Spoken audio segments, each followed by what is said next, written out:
Hey, thanks very much for watching my video and my return to the creepy dam outside of LA that you've never heard of.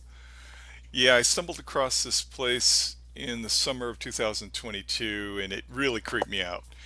And I was really curious to come out here and see it after we've had all this rain in Southern California and see what the water level is like, take some comparison shots. And you can see the water level has gone up and the water's super discolored. This is a runoff area through a large canyon. This is a huge mountainous area north of Los Angeles. It's called the Angeles Crest or Angeles Forest. There's roads up here that a lot of motorcyclists use. It's just a beautiful area, but this dam kind of sits ominously in this gorge, and you can't really see it from the road unless you literally stop at the lookout and peek your head over. The lookout area is like in horrible condition. There's like graffiti all over the signs, and it just kind of looks really trashy. And then you look over and you're like, wow, this thing is like hundreds of feet down there. It's of unknown depth. The water's super murky. There's these cliffs that are really steep and sheer. The mountains around here are really high. It's really almost inaccessible. I mean, I learned from the comments when I first went out in the summer that there are ways to get down here. Whether you'd want to do that, I'm not sure you would, but it just kind of sits out here. And the other thing that's really crazy is how it plays with the drone. It was really hard to keep a solid signal lock out here, probably because of the depth of the gorge and the cliffs. Here is where the in the summertime, this is where the water started, and now you can see how far it's gone up. So that was pretty crazy. And I actually flew further down where that bend is there, and the water level goes pretty far back. I stopped and had to turn around because of the power lines. I didn't want to get caught in those, and I was having some serious signal issues over here for some reason, even though I was flying what I felt above the cliffs.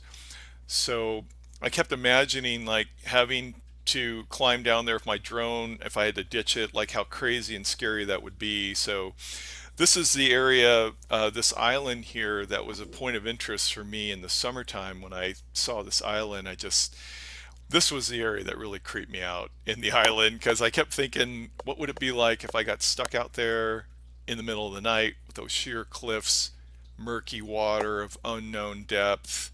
Wouldn't be able to climb out of there certainly, and now with the water discolored the way it is after the recent rains, it just looks even more ominous.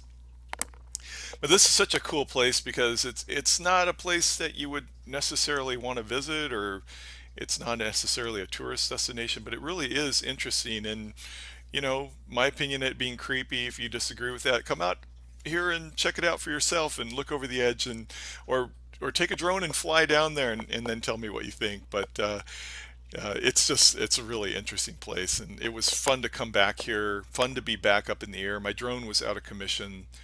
The gimbal kind of failed, so I had to replace it, and then I got kind of sidetracked with my RC planes. But it was really fun. This was my first flight in literally 4 months, and so I kept thinking like, is it going to malfunction when I'm above this thing, and am I going to have to climb over the fence and down those cliffs to get there?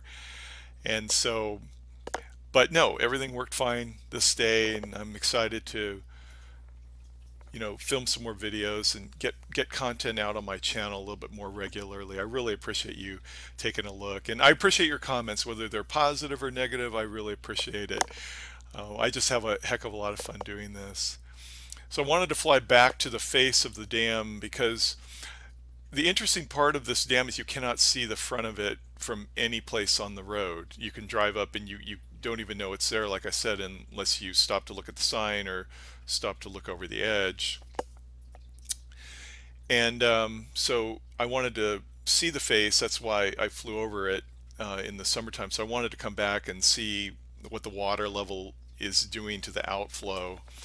There you probably read in the papers and see in the news that the latest round of rain is filling up all our reservoirs so we don't have a drought anymore, but it's not really true because you can see the spillway there right there on the bottom right, and the water level's not even near that. So it has gone up, but not nearly enough for it to be at full capacity. And I think that's the case for a lot of reservoirs in California, depending on where it is. The ones up north that rely on the snow melt will probably get a lot more water in the springtime when the snow starts to melt.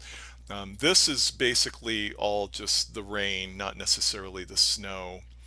But you can see the water level is coming out. The water's coming out quite a bit more now that the reservoir has a little bit more water behind it.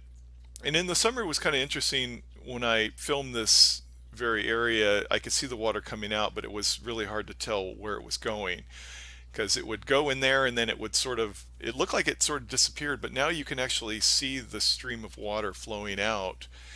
And downstream, there's a bridge you can see in the distance there.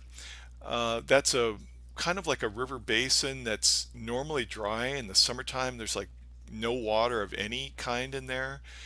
And I think what we determined, at least from the comments of people that know more about this than I, that some of it goes underground.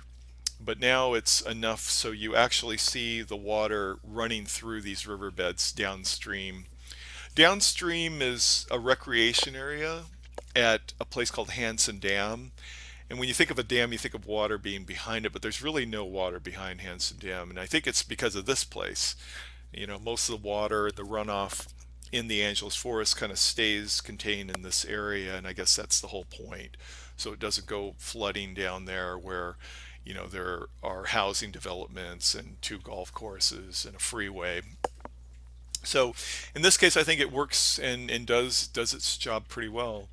Here's a really good comparison shot here from the summer compared to now, and you'll see how the water level has changed. But yeah, it was really fun to come back and check this place out. I think I'll be doing a few more videos like this for some of the reservoirs in my area, maybe some of the beaches. Our local beaches, some of them got walloped, and so we're definitely going to have some continuing issues with that. But this was really great. Coming back to the Creepy Dam from LA, in the LA area, the Creepy Dam you probably never heard of, but you got to come up and see it. Um, it's a really great place if you are ever in LA or if you're a local to make a trip up here. It's worth it.